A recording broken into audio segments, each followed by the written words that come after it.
अस्सलामु अलैकुम वरहमतुल्लाहि वबरकातुहू। अल्हम्दुलिल्लाह वस्सलातु वस्सलामु अला रसूलिल्लाहि अम्मा बाद। கண்ணியத்திற்குரிய எல்லாம் அல்ல அல்லாஹ்வின் நல்லடியார்களே, பாசத்திற்குரிய இஸ்லாமிய பெரியோர்களே, தாய்மார்களே, மிகுந்த மரியாதைக்குரிய இஸ்லாமிய மார்க்க அறிஞர் பெருமக்களே, இறையில்ல நிர்வாக பெருமக்களே, அல்லாஹ்வுடைய மாபெரும் கிருபையினால் அகில உலக மக்களுக்கு நேர்வழி காட்டுவதற்காக ஏக இறைவனால் இறுதி தூதராக அனுப்பி வைக்கப்பட்ட நம் உயிரினும் மேலான நபிகள் நாயகம் ஸல்லல்லாஹு அலைஹி வஸல்லம் அவர்கள் பிறந்த சங்கையான ரபீஉல் அவ்வல் மாதத்தில் நெல்லை மாநகர புறநகர ஜமாஅத்துல் உலமா சபையின் சார்பாக மாநகரத்தில் உள்ள 12 பள்ளிவாசல்களில் இது போன்ற கூட்டங்கள் ஏற்பாடு செய்யப்பட்டு நடத்தப்பட்டு வருகிறது. இந்த கூட்டங்களின் நோக்கம் என்னவென்றால், கூடி களைவது நோக்கம் அல்ல. இங்கே பேசப்படுகின்ற கருத்துக்களை எல்லாம் உள்வாங்கி வந்தவர்கள் வராதவர்களுக்கு எடுத்து சொல்லக்கூடிய அழைப்பாளர்களாக ஆக வேண்டும் என்பதுதான் உண்மையான நோக்கம். எனவே தாய்மார்கள் சொல்லப்படுகின்ற கருத்துக்களை எல்லாம் உள்வாங்கி தங்களுடைய வாழ்க்கையிலே கொண்டு வந்து வராதவர்களுக்கு எடுத்துக்குறை சொல்லக்கூடிய தாயிகளாக நம் அனைவரையும் அல்லாஹ் ஆக்கியது புரிவானாக. ஆமீன். கணியத்திற்குரிய அருமையான தாய்மார்களே, அண்ணலாரின் குடும்பம் என்ற தலைப்பு எனக்கு தரப்பட்டிருக்கின்றது. இந்த தலைப்பின் கீழ் பேச வேண்டிய கருத்துக்கள் அதிகம் இருந்தாலும் கூட நமக்கு தேவையான ஒரு சில கருத்துக்களை மாத்திரம் பேசுவதற்கு நாம் எல்லாம் கடமைப்பட்டிருக்கின்றோம். இன்றைக்கு உலகத்தில் பார்க்கின்ற பொழுது உலக கல்வி ஒவ்வொரு ஆண்டும் உயர்ந்து கொண்டே செல்வதை நாம் பார்த்து வருகின்றோம். உலகளாவிய அளவிற்கு நாம் பார்க்கின்ற பொழுது எல்லா ஏழுகளுக்கும் கலைகளுக்கும் கல்லூரிகள் வந்துவிட்டது. அரசியல் முதல் ஆன்மீகம் வரையிலும் எல்லா ஏழுகளுக்கும் கல்லூரிகள் உண்டு. ஆனா ஒரே ஒரு ஏழுக்கு மாத்திரம் கல்லூரி இல்லை, உலகத்தில் எங்குமே கிடையாது. அது என்ன இயல் என்ன கலை என்று சொன்னால் குடும்பவியல் கல்லூரி. எங்கேயாச்சும் நம்ம பார்த்திருக்கிறோமா? அரசியல் குடும்பவியல் கல்லூரி, தனியார் குடும்பவியல் கல்லூரி எங்கும் காண முடியாது. குடும்பவியல் கல்லூரியில் தான் கணவன் மனைவியை பற்றியும் மனைவி கணவனை பற்றியும் பெற்றோர்களை பற்றியும் பிள்ளைகளை பற்றியும் அங்கே கற்றுக் கொடுக்கப்படும். ஆனால் அந்த கல்லூரிகள் இல்லாத காரணத்தினால்தான் இன்றைக்கு குடும்பம் என்றால் என்ன என்பதை விளங்காமல் திருமணம் செய்து கொள்கின்ற காரணத்தினால் சமீப காலமாக திருமணம் முடித்த மறுநாளே இந்த கணவனை எனக்கு பிடிக்கவில்லை, இந்த மனைவி எனக்கு பிடிக்கவில்லை, மாமனாரை பிடிக்கல, மாமியாரை பிடிக்கல, நான் இந்த கணவனோடு சேர்ந்து வாழ மாட்டேன் என்று சொல்லி திருமணம் முடித்த ஒரு சில நாட்களில், ஒரு சில வாரங்களில், ஒரு சில மாதங்களிலே தலாக்கிவிடக்கூடிய ஒரு காட்சியை நாம் பார்த்து வருகின்றோம். அதுவும் சமீப காலமாக கணவன்மார்கள் மனைவிமார்களை தலாக்கி விடுவதை விட மனைவிமார்கள் கணவனை தலாக்கி விடக்கூடிய ஒரு காட்சியை பார்க்கின்றோம். அதாவது ஹுலா, அதாவது கணவர் மனைவியை தலாக்கி விடுகின்ற அந்த சட்டத்தை போன்று மனைவிமார்களுக்கு கணவனை தலாக்கி விடுகின்ற அந்த அதிகாரத்தை இஸ்லாம் வழங்கவில்லை. அப்படி வழங்கி இருந்துச்சு அப்படின்னா அல்லாஹ் பாதுகாக்கணும், ஒவ்வொரு மகளாலையும் விதவையான ஆண்கள் அதிகமாக இருப்பார்கள், மனைவியினால தலாக்கி விடப்பட்டு. அதனால அந்த பொறுப்பை அந்த அதிகாரத்தை பெண்களுக்கு இஸ்லாம் வழங்கவில்லை. இது போன்ற மனமுறிவுகள் ஏற்படுவதற்கு என்ன காரணம்? ஒரு கணவன் மனைவிக்கு செய்ய வேண்டிய கடமைகள் என்ன? ஒரு மனைவி கணவனுக்கு செய்ய வேண்டிய கடமைகள் என்ன? கணவன் மனைவியிடமிருந்து கேட்டு பெற வேண்டிய உரிமைகள் என்ன? மனைவி கணவனிடமிருந்து கேட்டு பெற வேண்டிய உரிமைகள் என்ன? பெற்றோர் பிள்ளைகளுக்கும், பிள்ளைகள் பெற்றோர்களுக்கும் கடமைகளும் இருக்கிறது, உரிமைகளும் இருக்கிறது. எதையெல்லாம் இந்த சமுதாயத்தில் வாழக்கூடியவர்கள் அறிந்து கொள்ளாத காரணத்தினால் வீட்டுக்கு வீடு வாசப்படி என்பதை போன்று ஒவ்வொரு வீடுகளிலும் பிரச்சனைகள் தலை தூக்கக்கூடிய ஒரு காரியத்தை இன்றைக்கு நாம் கண்கூடாக பார்த்து வருகின்றோம். குடும்பவியல் கல்லூரி உலகத்தில் எங்கும் கிடையாது. ஆனால் இஸ்லாத்தில் மட்டும்தான் 1500 ஆண்டு காலமாக அது செயல்பட்டு வருகிறது. எங்கே இருக்கிறது? குர்ஆனிலே இருக்கிறது, ஹதீஸிலே இருக்கிறது, பெண்கள் மதரசாக்களிலே இருக்கிறது. சென்று நாம் கற்க வேண்டும். குர்ஆனை திறந்து பார்க்க வேண்டும், ஹதீஸை நாம் திறந்து பார்க்க வேண்டும், மதரசாக்களுக்கு சென்று நாம் படிக்க வேண்டும். அங்கே கணவனுடைய கடமைகள் என்ன, மனைவியுடைய கடமை என்ன, கணவனுடைய உரிமைகள் என்ன, மனைவியுடைய உரிமைகள் என்ன, எல்லாமே விலாவரியாக கற்றுக் கொடுக்கப்படுகிறது. அங்கு சென்று நாம் கற்று முறையாக மகர் கொடுத்து நாம் திருமணம் செய்தால், ஆடம்பரம் இல்லாமல் திருமணம் செய்தால் அந்த குடும்பம் ஒரு சொர்க்கமாக காட்சி தரும் என்பதிலே எந்த விதமான சந்தேகம் கிடையாது. அருமையான தாய்மார்களே, நபிகள் நாயகம் ஸல்லல்லாஹு அலைஹி வஸல்லம் அவர்கள் உள்பட உலகத்தில் வாழ்ந்து சென்ற எல்லா நபிமார்களும் திருமணம் செய்திருக்கிறார்கள், குழந்தைகளை பெற்றெடுத்திருக்கிறார்கள், சாப்பிட்டிருக்கிறார்கள், பானங்களை அருந்தியிருக்கின்றார்கள். மனிதர்களுக்கு ஏற்படக்கூடிய எல்லா வகையான உணர்வுகளையும் நபிமார்கள் பெற்றிருக்கிறார்கள். அதற்கு என்ன காரணம்? நபிமார்கள் எல்லோருமே மனிதர்கள் தான், எல்லோருமே மனிதர்கள் தான், ஜின்கள் அல்ல. அவர்கள் மலக்குகள் அல்ல. ஜின்களுக்கு தான் மலக்குகளுக்கு தான் தேவைகள் கிடையாது, மனைவி மக்கள் கிடையாது.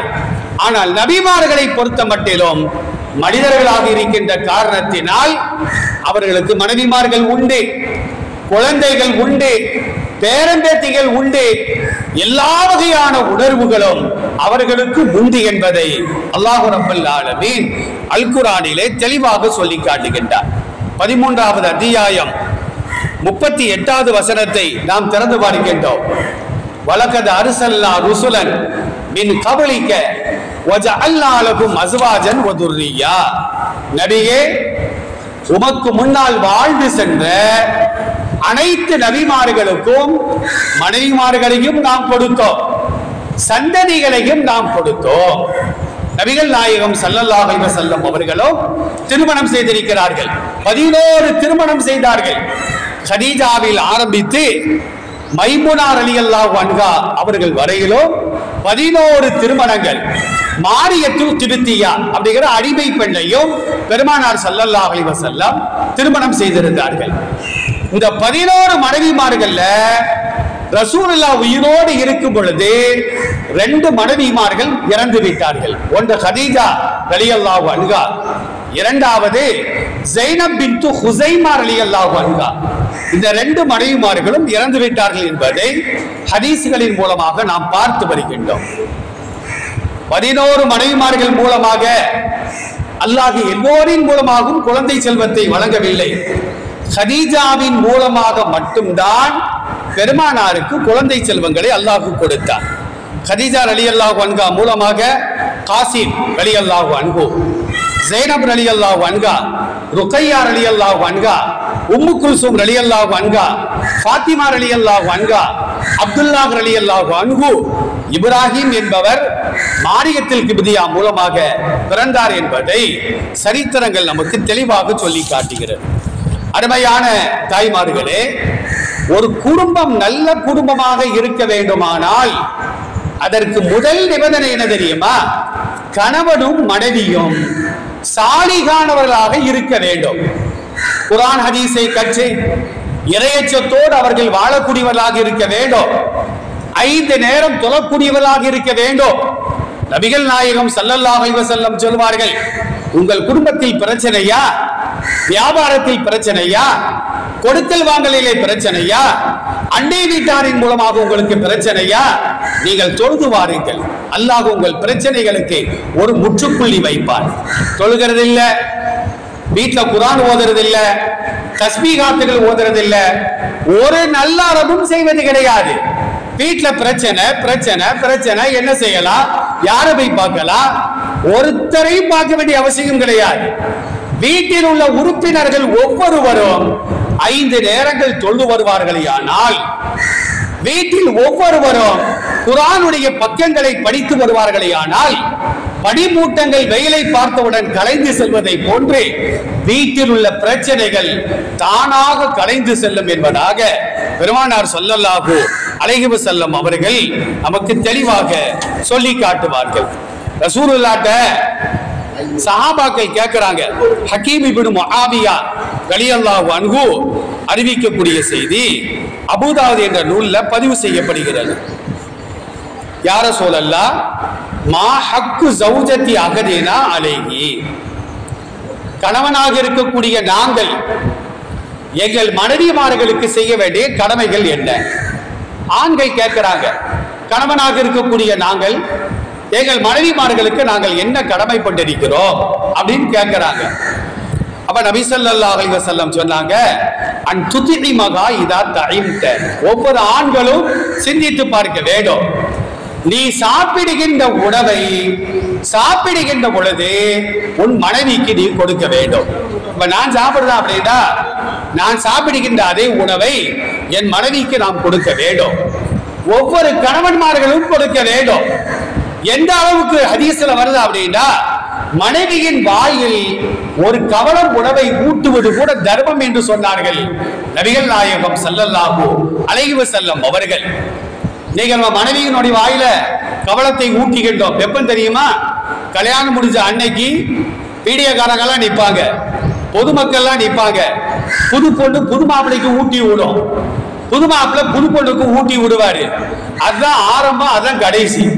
அப்புறமா நீ தனியா வச்சு சாப்பிட்டுக்க, நான் தனியா வச்சு சாப்பிட்டுக்கிட்டேன். ஒரு காலத்துல குடும்பத்தோட ஒற்றுமையா உட்கார்ந்து சாப்பிட்டோம். அப்ப பிரச்சனைகளை ஒருவருக்கு ஒருவர் பரிமாறிக்கொள்வோம். அப்புறமா டிவி வந்துச்சு, டிபிலா நம்மளுக்கு அதுவா ஆயிடுச்சு, எல்லாம் டிவியை பார்த்துக்கிட்டே சாப்பிடுறது. இப்ப பார்த்தா கணவர் ஒரு அறையில, மனைவி ஒரு அறையில, பிள்ளைங்க ஆளுக்கு ஒரு அறையில, எல்லாம் கையில செல்போனை வச்சுக்கிட்டு தான் பார்த்து கொண்டே சாப்பிடுகின்றோம். அல்லாஹ்வுக்கு பரக்கத்தை செய்வானா? நாம் சிந்தித்து பார்க்க வேண்டும்.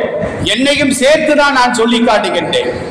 அப்ப கணவன் மனைவிக்கு ஒரு கவளம் ஊட்டுவதும், மனைவி கணவனுக்கு ஒரு கவளத்தை ஊட்டுவதும் அது அன்பை ஏற்படுத்தும். கணவன் மனைவிக்கு மத்தியில அன்பை ஏற்படுத்தும். ஆயிஷா ரலியல்லாஹு அன்ஹா கணவன் மனைவி அன்பாக இருப்பதற்கு பல வழிகளை கற்றுத் தருவார்கள் பெருமானாரின் மூலமாக. ஹதீஸ்கள்ல நிறைய பதிவு செய்யப்படுகிறது. நபிகள் நாயகம் ஸல்லல்லாஹு அலைஹி வஸல்லம் அவர்களை பற்றி ஆயிஷா ரலியல்லாஹு அன்ஹா சொல்றாங்க, நானும் என் கணவரும் ஒரே அறையில் ஒன்றாக நாங்கள் குளிப்போம். நாங்கள் இருவரும் குளிப்பு கடமையானவர்களாக இருப்போம். பெருமானார் ஸல்லல்லாஹு அலைஹி வஸல்லம் அவர்களும் நானும் மறைமுகமான ஒரு இடத்திலே நானும் தண்ணீரை அள்ளி ஊற்றுவேன், என் கணவரும் தண்ணீரை அள்ளி ஊற்றுவார்கள். கணவன் மனைவிக்கு மத்தியில ஒரு அன்பை ஏற்படுத்துகின்ற காரியங்கள் இவைகள். ஆயிஷா ரலியல்லாஹு அன்ஹா சொல்றாங்க, நான் மாதவிடாய் வரக்கூடிய பெண்ணாக இருப்பேன். ஒரு டம்ளர்ல ஒரு பானத்தை அருந்துவேன், மீதமுள்ள பானத்தை என் கணவருக்கு நான் கொடுப்பேன். நான் வாய் வைத்த இடத்தில் வாய் வைத்து பெருமானார் ஸல்லல்லாஹு அலைஹி வஸல்லம் அவர்கள் அந்த பானத்தை அருந்துவார்கள். இன்னைக்கு சில சமுதாயங்கள்ல மாதவிடாய் நேரங்கள்ல வீட்டை விட்டு துரத்திடுவாங்க, அல்லது வீட்டுக்குள்ளால ஒரு அறையில போட்டு பூட்டிடுவாங்க. அவங்களுக்கு தனி டம்ளர், தனி பிளேட்டு, தனி படுக்கை, வீட்டில் எந்த பாத்திரத்தையும் தொட விட மாட்டாங்க. ஆனால் இஸ்லாத்தை பொறுத்த மட்டிலும் இரண்டு காரியங்களை, சில காரியங்களை மட்டும் செய்வது கூடாது. மாதவிடாய் காலங்களில் தொழுவது கூடாது, மாதவிடாய் காலங்களில் நோன்பு நோற்பது கூடாது. தொழுகையை கலா செய்ய வேண்டிய அவசியம் இல்லை, ஆனா விடுபட்ட ரமலானுடைய நோன்பை கலா செய்ய வேண்டும். பெருமானார் கற்றுத் தருவார்கள். அதே நேரத்தில் காபத்துல்லாவை தவாஃப் செய்வது கூடாது, குர்ஆனை தொடுவது கூடாது. இது போன்ற அதே நேரத்தில் கணவன் மனைவி உறவு கொள்வதும் கூடாது. இவைகள் தான் ஹராமை தவிர ஆயிஷா ரலியல்லாஹு அன்ஹா சொல்றாங்க, நான் மாதவிடாய் வரக்கூடிய பெண்ணாக இருப்பேன், என் மடியில் படுத்துக் கொண்டு பெருமானார் ஸல்லல்லாஹு அலைஹி வஸல்லம் குர்ஆனை எடுத்து ஓதி கொண்டிருப்பார்கள், நான் தொட மாட்டேன். ரசூலுல்லாஹ் என் மடியில படுத்து கிடப்பாங்க. அப்ப இந்த அளவிற்கு ஒரு கணவன் மனைவிக்கு மத்தியிலே அன்பையும் பண்பையும் பாசத்தையும் பெருமானார் ஸல்லல்லாஹு அலைஹி வஸல்லம் ஊட்டுகின்ற வழிமுறைகளை கற்றுத் தந்தார்கள். அப்ப ரசூலுல்லாஹ் சொல்றாங்க, ஒரு கடமை என்ன அப்படின்னா, நீ சாப்பிடுகின்ற உணவை உன் மனைவிக்கு நீ கொடுக்க வேண்டும். நீ பாட்டுக்கிட்டு பிரியாணியா சாப்பிட்டுக்கிட்டு உன் மனைவிக்கு ரேஷன் கடை அரிசியை கொடுத்தா அப்படின்னா நீ சிறந்த கணவன் அல்ல, ரசூலுல்லாஹ் சொல்றாங்க. இரண்டாவது சொன்னார்கள், இதற்கு தசைத்த, நீ அடிகின்ற நல்ல ஆடியை போன்று உன் மனைவிக்கும் அவளுக்கு தோதுவான நல்ல ஆடையை நீ வாங்கி கொடுக்க வேண்டும். இவரை நல்ல ஆடை அணிந்து கொண்டு ரேஷன் கடையில பொங்கலுக்கு சேலை தருவான், அதை வாங்கி நீ உடுத்திக்க அப்படின்னு சொல்வது கூடாது. நீ அணிகின்ற நல்ல ஆடையை போன்று உன் மனைவிக்கும் நல்ல ஆடையை நீ வாங்கி கொடுக்க வேண்டும். இது அன்பையும் பண்பையும் பாசத்தையும் ஏற்படுத்தும். மூணாவதா ரசூலுல்லாஹ் சொன்னாங்க, வலா தல்ரிபில் வஜிஹ, கணவன் மனைவி என்று சொன்னால் குடும்பத்தில் பிரச்சனைகள் வரத்தான் செய்யும். ஒரு கணவன் மனைவியை தண்டிப்பதற்கு அவனுக்கு உரிமை இருக்கிறது, ஆனால் முகத்தில் அடிப்பது கூடாது, ரசூலுல்லாஹ் சொல்றாங்க. இதெல்லாம் கணவர்களுடைய கடமை. அடுத்து ரசூலுல்லாஹ் சொல்றாங்க, ஒரு சாபி கேட்கிறாரு, யா ரசூலல்லாஹ், மனைவி சிறந்த மனைவி யார் என்று கேட்கிறார்கள். அப்ப நபி ஸல்லல்லாஹு அலைஹி வஸல்லம் சொன்னாங்க, அல்லதி தசுர்ருஹு இதா நதர இலைஹா, தன்னை கணவன் பார்ப்பானேயானால் தன்னை அலங்கரித்துக் கொள்ள வேண்டும். கணவன் வருகின்ற நேரத்தில் அழுக்கான ஆடைகளை அணிந்து கொண்டு, அதே நேரத்தில் துர்வாடை தரக்கூடிய அந்த ஆடைகளை அணிந்து கொண்டு ஒரு பெண் காட்சி தருவது கூடாது. நல்ல ஆடைகளை அணிந்து கொண்டு நறுமணங்களை பூசிக்கொண்டு கணவனை வரவேற்க வேண்டும். இது ஒரு மனைவியின் கடமை. அதே நேரத்தில் இதா அமர, கணவன் ஏவினால் அந்த கட்டளைக்கு கட்டுப்பட வேண்டும். அதுக்காண்டி கண்டதெல்லாம் ஏவக்கூடாது. ஹலாலானவற்றை ஏவினால், எனக்கு டீ போட்டுத்தா, எனக்கு சாப்பாடு சமைத்துத்தா, என் ஆடைகளை துவைத்துத்தா, 5 நேரம் நீ தொழுக வேண்டும், நீ ஹிஜாப் அணிய வேண்டும், தலையில் முக்காடிட வேண்டும் என்று சொல்வானேயானால் அதற்கு அந்த பெண் கட்டுப்பட வேண்டும். நபி ஸல்லல்லாஹு அலைஹி வஸல்லம் சொல்றாங்க, வலா துகாலிஃபுஹு ஃபீமா யக்ரஹு ஃபீ நஃப்ஸிஹா வலா ஃபீ மாலிஹி, கணவனுடைய அந்த கற்பிலோ கணவன் மூலமாக பிறந்த குழந்தை செல்வங்களிலோ நீ எந்த விதமான மாறும் செய்யக்கூடாது என்று நபிகள் நாயகம் ஸல்லல்லாஹு அலைஹி வஸல்லம் அவர்கள் சிறந்த மனைவிக்கு ஒரு இலக்கணத்தை கற்றுக் கொடுப்பார்கள். அருமையான தாய்மார்களே, குடும்பம் அப்படின்னு வந்தா அது பேச வேண்டிய விஷயங்கள் எவ்வளவோ இருக்கிறது. ஆனா நேரம் குறைவாகத்தான் இருக்கின்ற காரணத்தினால் ஒரு சில செய்திகளை மாத்திரம் நான் சொல்லுகின்றேன். நபிகள் நாயகம் ஸல்லல்லாஹு அலைஹி வஸல்லம் அவர்களின் முதல் மனைவி யார் அப்படின்னா கதீஜா ரலியல்லாஹு அன்ஹா. கதீஜாவை திருமணம் செய்யும் பொழுது கதீஜா ரலியல்லாஹு அன்ஹுடைய வயசு 40, ரசூலுல்லாஹ்வுடைய வயது 25. ரசூலுல்லாஹ்வுடைய நற்குணத்தினால் கவரப்பட்டுதான் கதீஜா ரலியல்லாஹு அன்ஹா பெருமானாரை திருமணம் செய்கிறார்கள். இந்த காலகட்டத்தில் 40வது வயதுல பெருமானாருக்கு நபித்துவம் கிடைக்கிறது. அல்லாஹ் ரப்பல் ஆலமீன் ஒரு 5 வசனங்களை இறக்கி வைக்கின்றார். இக்ரா பிஸ்மி ரப்பிக்கல்லதீ கலக், கலக்கல் இன்சான மின் அலக் அப்படிங்கிற அத்தியாயத்தில் 5 வசனங்களை இறக்கி வைக்கின்றார். முதலா ஜிப்ரீல் அலைஹிஸ்ஸலாத்தை ரசூலுல்லாஹ் அப்பதான் பார்க்கறாங்க. ஜிப்ரீலுடைய தோற்றம் இருக்குது 600 ரெக்கைகள், வலது பக்கம் 300, இடது பக்கம் 300 ரெக்கைகள், காலு தரையில இருக்கும். இந்த தலையாகிறது வானத்தை முட்டுகின்ற அளவிற்கு உயரமான காட்சி. இதை பார்த்த உடனே பெருமானாருக்கு பயங்கரமான பயம். வீட்டுக்கு ஓடி வராங்க. கதீஜா ரலியல்லாஹு அன்ஹா அவங்கள்ட்ட சொல்றாங்க, சம்பீலூனி, என்னை நீங்கள் போர்த்துங்கள் என்று சொல்லுகிறார்கள். ஒரே கதீஜா ரலியல்லாஹு அன்ஹா கணவருக்கு ஏதோ ஏற்பட்டு விட்டது என்று நினைத்து கொண்டு ஒரு போர்வையால போர்த்தி பயமெல்லாம் தெரிஞ்ச பின்னால என்னன்னு கேட்கிறாங்க. அப்ப நபி ஸல்லல்லாஹு அலைஹி வஸல்லம் நடந்த கதையை ஃபுல்லா சொல்றாங்க. இந்த மாதிரி ஒரு காட்சியை நான் பார்த்தேன் அப்படின்னு சொல்றாங்க. அப்பதான் கதீஜா ரலியல்லாஹு அன்ஹா சொன்னாங்க, அல்லாஹ்வின் திருத்தூதரே, ஒரு மனைவி கணவனுக்கு எப்படி ஆறுதல் சொல்ல வேண்டும்? கடையில இருந்து வாராரு, வேலையில முடிச்சிட்டு வாராரு, பதறிக்கிட்டு வாராரு, வந்த உடனே அவர்கிட்ட ஏதாவது ஏடாகூடமா பேசக்கூடாது. வந்த உடனே அவருக்கு டீ போட்டு கொடுத்து தண்ணீரை கொடுத்து, என்னங்க எதை பார்த்துங்க நீங்க பயந்தீங்க இப்படி எல்லாம் கேட்டு அவர் ஒன்றை சொன்னாருன்னா உங்களை எவையா போ சொன்னது அப்படின்னு கேட்கக்கூடாது. உட்கார வச்சு ஆறுதல் சொல்ல வேண்டும். கதீஜா ரலியல்லாஹு அன்ஹா சொல்லி காட்டுவார்கள், வல்லாஹி லா யுஹ்ஸிகல்லாஹு அபதா, அல்லாஹ் உங்களை கைவிட மாட்டான், உங்களை கேவலப்படுத்த மாட்டான். ஏன் தெரியுமா? கணவன்மார்களும் சிந்தித்து பார்க்க வேண்டும். நல்ல காரியங்களை செய்யணும். கண்ட கண்ட இடத்துக்கு போயிட்டு தண்ணியை போட்டுக்கிட்டு சீட்டு விளையாண்டுக்கிட்டு கண்ட கண்ட ஏரியாக்களுக்கு போயிட்டு வந்து மனைவியர்களுக்கு ஆறுதல் சொல்லணும் அப்படின்னா அங்கே தூக்கிற வேண்டியதுதான். ஆறுதல் சொல்ல கூடாது.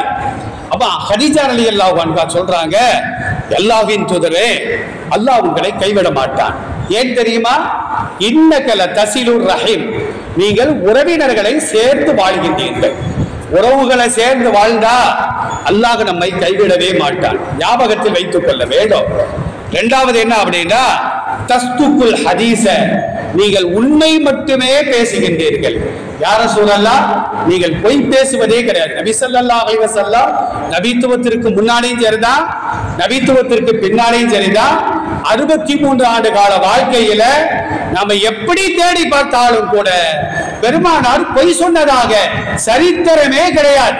ரசூலுல்லாஹ் பொய்யே சொன்னதில்லை. ஆம் என்று சொல்ல வேண்டிய இடத்தில் ஆம் என்று சொல்வார்கள், இல்லை என்று சொல்ல வேண்டிய இடத்துல இல்லை என்று சொல்வார்கள். நமக்கு நேர் மாற்றம் ரசூலுல்லாஹ். அப்ப நீங்க உண்மை சொல்லுகின்றீர்கள். நீங்கள் சிரமத்தை எல்லாம் இறக்கி வைக்கின்றீர்கள். ரசூலுல்லாஹ் வாழ்ந்த காலத்துல நபித்துவத்திற்கு முன்னாலும் சரிதான், நபித்துவத்திற்கு பின்னாலும் சரிதான், யாராவது கஷ்டப்படுகின்ற நபர்களை பார்த்தால் மதங்களை பார்க்க மாட்டார்கள், நிறங்களையோ மொழிகளையோ தெரிந்தவரா தெரியாதவரா எதையுமே பார்க்க மாட்டார்கள். கஷ்டப்படக்கூடியவர் யாராக இருந்தாலும் அவர்களின் கஷ்டங்களை தன்னால் முடிந்த அளவிற்கு இறக்கி வைப்பார்கள். அதனால் அல்லாஹ் உங்களை கைவிட மாட்டார். கதீஜா சொல்றாங்க. நாலாவதா சொன்னாங்க, விருந்தாளிகளை நீங்கள் உபசரிக்கின்றீர்கள். இன்னைக்கு விருந்தாளிகளை உபசரிப்பது என்பது இன்னைக்கு ஒரு குதிரை கொம்பாக காணல் நீராக அது மாறி வருகிறது. விருந்தாளிகளோ அடுத்த வீட்டுக்கு போறது இல்லை, அடுத்தவங்களும் நம்ம வீட்டுக்கு விருந்தாளியா வர்றது இல்லை. நபி ஸல்லல்லாஹு அலைஹி வஸல்லம் சொல்வார்கள், மன் கான யுமினு பில்லாஹி வல் யௌமில் ஆகிர் ஃபல்யுக்ரிம் லைஃபா, அல்லாஹ்வையும் மறுமை நாளையும் ஒருவர் நம்பி இருப்பாரே ஆனால் தன் வீட்டிற்கு வரக்கூடிய விருந்தாளியை சங்கை செய்யட்டும். நீங்க அந்த சங்கை செய்யறதெல்லாம் வீட்டுக்கு விருந்தாளி வந்தாங்கன்னா வாங்க வாங்க வாங்க அப்படின்னு வரவேற்றுட்டு அதே ஸ்பீடுல எப்பவும் போவீங்க அப்படின்னு சேர்த்து கேட்டுருந்தாங்க. வந்த விருந்தாளி ஒரு வாரம் தங்களா நினைச்சா கூட இவர் எப்போ போவீங்கன்னு கேட்டுட்டாரு, இப்பவே நான் பெட்டியை கேட்டுறேன் அப்படின்னு என்ன செய்யறாங்கன்னா விருந்தாளிகள் சென்று விடுகிறார்கள். அப்ப விருந்தாளிகளை நீங்கள் சங்கை செய்கின்றீர்கள், அதனால் அல்லாஹ் உங்களை கைவிட மாட்டார். கடைசியா ரசூலுல்லாஹ் சொன்னாங்க, உண்மையிலேயே கடன்பட்டோருடைய கடன் சுமையை நீங்கள் இறக்கி வைக்கின்றீர்கள். உண்மையிலே கடன்பட்டவர் யார்? அதாவது இன்னைக்கு நடக்கிற திருமணங்களை நாம் பார்க்கின்றோம். பெரும்பாலான திருமணங்கள் அது ஆடம்பரமா நடக்குது. என்ன செய்யறாங்க தெரியுமா? வீட்டை வித்து நகை வித்து வட்டிக்கு கடனை வாங்கி கந்து வட்டிக்கு வாங்கி சீட்டு வாங்கி இப்படி ஒரு ஆடம்ப திருமணம் நடத்த வேண்டுமா? நாம் சிந்தித்து பார்க்க வேண்டும். கடைசியில கல்யாணம் முடிஞ்ச உடனே பள்ளிவாசலா போய் என் மகளுக்கு கல்யாணத்துல கடன் போட்டுட்டேன், எனக்கு ஏதாவது தாங்கன்னு கேட்கிறது. ஒரு யார் அப்படி பிச்சை எடுக்க சொன்னா? திருமணங்கள்ல சிறந்த திருமணம் என்ன தெரியுமா? ஐஸருஹு மகூனா. நபி ஸல்லல்லாஹு அலைஹி வஸல்லம் சொல்வார்கள், குறைந்த செலவில் ஆடம்பரம் இல்லாமல் நடத்தப்படுகின்ற திருமணம் தான் சிறந்த திருமணம். இன்னைக்கு பலூன் இல்லாத திருமணம் உண்டா? அதே நேரத்தில் ஐஸ்கிரீம் இல்லாத திருமணம் உண்டா? எந்த திருமணத்துக்கு போனாலும் பாப்கார்ன், பள்ளி இல்லாத பெத்தாவும் வாங்கி தின்றுக்கிட்டு தான் இருக்குதாங்க. ஐஸ்கிரீமை வாங்கி தீங்கிறோம். அன்னைக்கு பார்க்க ஒரு அம்மா 10 பலூனை ஊதன மாதிரியே கொண்டு வருது. கண்டக்டர் சண்டை போடுறாரு, இதெல்லாம் எப்படிமா பஸ்ல ஏற்ற முடியும்? இந்த சனியெல்லாம் வீட்டுல போட்டுட்டு வர வேண்டியதானே அப்படின்னு திட்டுறாரு. அப்ப அந்த அளவிற்கு ஆடம்பரமான திருமணங்கள், அதுல கடன் பட்டு அவங்களுக்கு நம்ம உதவி செய்யலாமா அப்படின்னா, யாரு நியாயமான முறையில் பிள்ளைகளுடைய படிப்புக்காக, அது கணவன் மனைவியுடைய மருத்துவ செலவுக்காக யாராவது கடன் வாங்கி அடைக்க முடியாமல் இருந்தால் இவங்களுக்கு ஜகாத்துடைய பொருளை நம்ம கொடுக்கலாம், சதக்காவுடைய பொருளை நம்ம கொடுக்கலாம், அவர்களுக்காக உதவிகள் செய்யலாம். பொழுத்து போய் நீ ஆடம்பரமா கல்யாணத்தை நடத்தணும், பிறந்த நாள் விழாவை கொண்டாடணும் அப்படின்னு நீ கடன் வாங்கி கடன் பட்டால் அவர்களுக்கு உதவும்படி இஸ்லாம் சொல்லவே இல்லை. அல் குர்ஆனுக்கும் ஹதீஸுக்கும் அது மாற்றமான ஒரு செயல். ஒருத்தன் தண்ணி அடிக்கிறான், கடன் கேட்கிறான், கொடுக்கலாமா நாம? அது ஹராமான காரியம். நபிகள் நாயகம் ஸல்லல்லாஹு அலைஹி வஸல்லம் அவர்களை பற்றி கதீஜா ரலியல்லாஹு அன்ஹா தன் கணவருக்கு ஆறுதல் கூறுகிறார்கள். அடுத்த ஒரு செய்தி என்ன தெரியுமா? இப்ப ஆண்கள் எல்லாம் ஜும்மாவுக்கு வராங்க, ஜும்மாவுக்கு வந்து முபாரக்கஸ் பயான் பண்றாங்க, ஒரு செய்தியை சொல்றாங்க, ஒரு துஆவை கற்றுக் கொடுக்கிறார்கள். ஆண்கள் உட்கார்ந்து நிம்மதியா தூங்கிட்டு இருக்கிறாங்க. பெரும்பாலான பள்ளிவாசல் தூண் பத்த மாட்டேங்குது உட்கார்ந்து தூங்குறதுக்கு. எல்லாரும் வந்தவன ஆளுக்கு ஒரு தூணை பிடிச்சிக்கிட்டு, இப்ப தூங்கல யாரும், ஜும்மால தான் சொன்னேன், தூணை பிடிச்சிக்கிட்டு அதற்கு எப்போ காம சொல்றாங்களோ அப்ப பக்கத்துல உள்ளாட்டு எழுப்பிட்டுருப்பா அப்படிங்கிறது. அவரும் சேர்த்து தூங்கிட்டான்னா அவ்வளவுதான் பாத்தியா ஓதுற அப்படின்னா. இப்ப ஜும்மால வந்து அஜர்த் அவர்கள் ஒரு நல்ல காரியத்தை சொன்னால் ஆண்கள் அதை உள்வாங்கி மனைவிட்ட போய் முதல்ல சொல்லணும். இந்த மாதிரி நான் ஜும்மாவுக்கு போனேன், 4 நல்ல வார்த்தைகளை கேட்டேன், அதை நானும் செயல்படுத்துறேன், நீனும் செயல்படுத்தி நம்ம பிள்ளைகளுக்கு நம்ம அதை கற்றுக் கொடுக்கணும் அப்படின்னு நாம சொல்ல வேண்டும். ஹதீஸ்கள்லாம் ஆதாரம் இருக்கிறது. அபூ சலமா ரலியல்லாஹு அன்ஹு அப்படிங்கிற ஒரு நபி தோழர் ரசூலுல்லாஹ்வுடைய சபைக்கு போறாங்க. அப்ப நபி ஸல்லல்லாஹு அலைஹி வஸல்லம் ஒரு செய்தியை சொல்லுகிறார்கள். என்ன செய்தி அப்படின்னா, லா யுஸீபு அஹதன் மினல் முஸ்லிமீன முஸீபத்துன் ஃபயஸ்தர்ஜிஉ இந்தஹு இந்த முஸீபத்திஹி சும்ம யகூலு அல்லாஹும்ம அஜுர்னி ஃபீ முஸீபத்தி வ அஹ்லிஃப் லீ கைரம் மின்ஹா. இந்த செய்தியை ரசூலுல்லாஹ் கற்றுக் கொடுக்கிறார்கள். முஸ்லிம்கள்ல யாருக்காவது ஒரு சோதனை ஏற்பட்டால், சோதனை தான் வருது, சோதனை ஏற்பட்டால் சோதனை ஏற்பட்ட உடனே உளறி தள்ளிடக்கூடாது.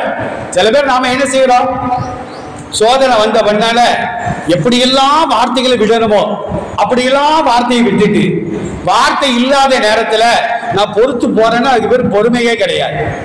அஸ்ஸபுரு இந்த சதமத்தில் ஊலா, ஒரு காரியம் நடந்தவுடன் நாம் மேற்கொள்கின்ற அந்த நிலைமைக்கு பெயர்தான் பொறுமை என்று பெருமானார் ஸல்லல்லாஹு அலைஹி வஸல்லம் சொல்வார்கள்.